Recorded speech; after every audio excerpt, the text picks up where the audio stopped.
The wind was howling across the barren plains, carrying the scent of dust and something else, something foul.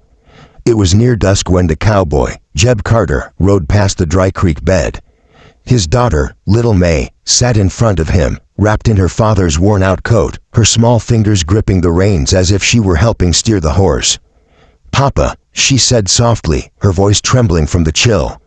"Something's crying." Jeb slowed his horse. "Crying." He listened. The wind moaned low, sweeping over the sagebrush, but underneath that, yes, there it was.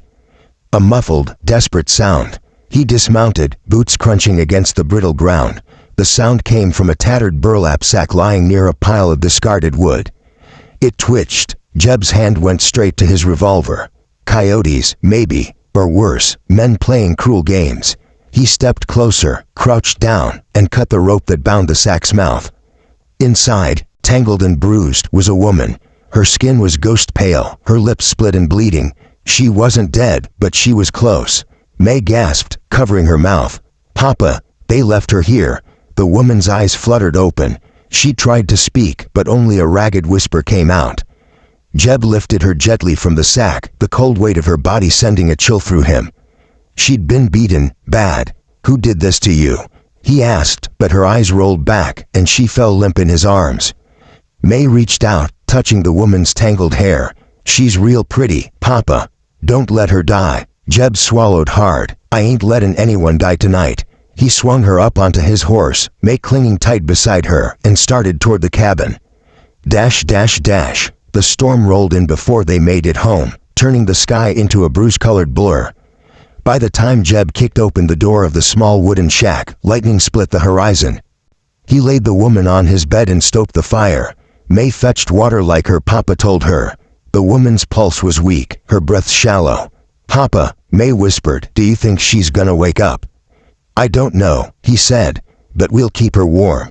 When he cleaned the blood from her face, he saw the marks, rope burns around her wrists, bruises that told a story of cruelty. Days passed before she opened her eyes again. Jeb was mending a broken stirrup when he heard May's voice shout from inside. "Papa, she's whacking." Jeb hurried in. The woman blinked, confused, her gaze darting between the rough cabin walls and the little girl standing by her side. "You're safe," Jeb said softly. "We found you out by Dry Creek. Name's Jeb Carter. This here's my daughter, May." Her lips trembled as she tried to speak. I thought I was dead." "You almost were." She tried to sit up, but winced in pain. Jeb steadied her. "Easy now. Whoever left you there, they did it to kill you." Tears filled her eyes. They said I was cursed." "Cursed?" Jeb frowned. She nodded weakly. "My name's Eliza. My husband's kin blamed me for his death. Said I brought ruin to their land. They said if I stayed, the curse would follow." May's eyes went wide. "That's mean." Eliza smiled faintly at the child. "You're kind to say that."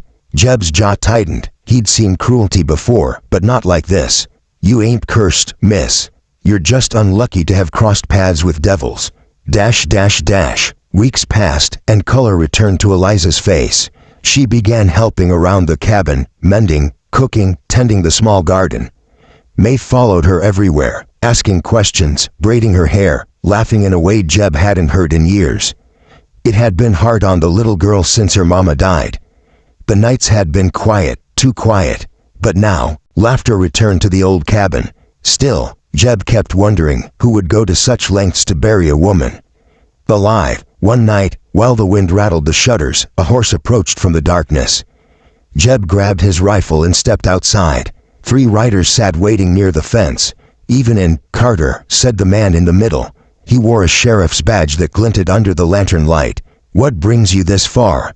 Jeb asked. "We're looking for a woman," the sheriff said. "Name's Eliza Morgan. Escaped from her husband's ranch 2 months ago. There's a bounty on her, $500, dead or alive." Jeb's stomach dropped. $500? What for? "They say she poisoned her man. Took his money, fled into the hills. Some folks found her tracks near here." Jeb's grip on his rifle tightened. "That's a lie. She was half dead when I found her in a sack." The sheriff's eyes narrowed. "Then you best hand her over, Carter, or you'll be charged with aiding a fugitive." From behind him, May's small voice broke through. "You can't take her. She's mama now." The men looked startled. "You're what? One of them snorted. Jeb's heart twisted. "Go inside, May." But the little girl stood her ground, tears glistening. "You said Mama's in heaven, Papa. But maybe God sent us this one instead." The sheriff chuckled coldly. "Sweet sentiment, but the law don't care much for fairy tales." Jeb's voice hardened. "You bring me proof, signed, sealed, and true. Till then, she stays under my roof." The sheriff's jaw tightened. "You'll regret that, Carter." As they rode off, Jeb felt the weight of trouble settling in. That night, Eliza sat by the fire, her hands trembling. "You should have let them take me." "Not my way," Jeb said. "I believe what I see. And I see a woman who's been through hell." Her eyes filled with tears.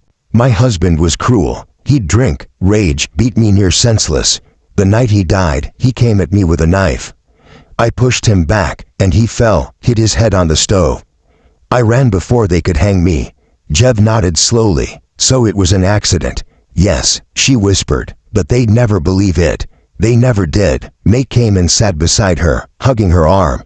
"You're not bad. You're my mama." Eliza's breath caught. "Sweet child." Jeb looked at the pair, his heart caught between right and wrong, law and mercy. The following week, the sheriff returned, this time with 4 men, all armed.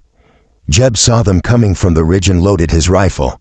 "May," he said firmly, "take Eliza out back. Through the barn, ride north till you reach the ridge. Don't stop for anyone." Eliza shook her head. "No, Jeb, you'll die." He gave her a look that silenced her. "Go." The sound of hoofs thundered closer. Dust rose as the men surrounded the cabin. "Carter," the sheriff called. "Last chance. Hand her over." "Come and take her," Jeb said from behind the door. The first bullet hit the window frame, splintering wood. Jeb fired back. His shot hit one of the men square in the shoulder, sending him tumbling off his horse. The others scattered, returning fire. Eliza and May hid behind the barn, clutching each other. "Papa," May cried as shots echoed through the valley. The battle raged for minutes that felt like hours. Then silence. Only the wind howled again. When Eliza finally dared to creep toward the cabin, she saw Jeb lying on the floor, blood staining his shirt. "Jeb," she screamed, falling to her knees beside him. He smiled weakly. You get her to safety. Promise me." May's sobs filled the air. "Papa, don't go." He looked at his daughter, brushing a tear from her cheek. "You were right, May. God sent her." Then his hand fell still. Months passed. The sheriff never caught Eliza. Word spread that the Carter place had burned down in the crossfire. No one looked for her after that. But sometimes, travelers passing through the valley saw smoke rising from a small cabin near the ridge. A woman lived there with a little girl, both with eyes like the setting sun and hearts strong as iron. And if you asked the girl who her mama was, she'd say with a smile, "They left her to die in a sack, but Papa said God don't throw away his angels." And though the cowboy was gone, his promise lived on, across the plains, in the laughter of the child, and in the woman who'd found new life where death had once been waiting. Because sometimes, in the cruel Wild West, the only law that mattered wasn't written by man, but by mercy.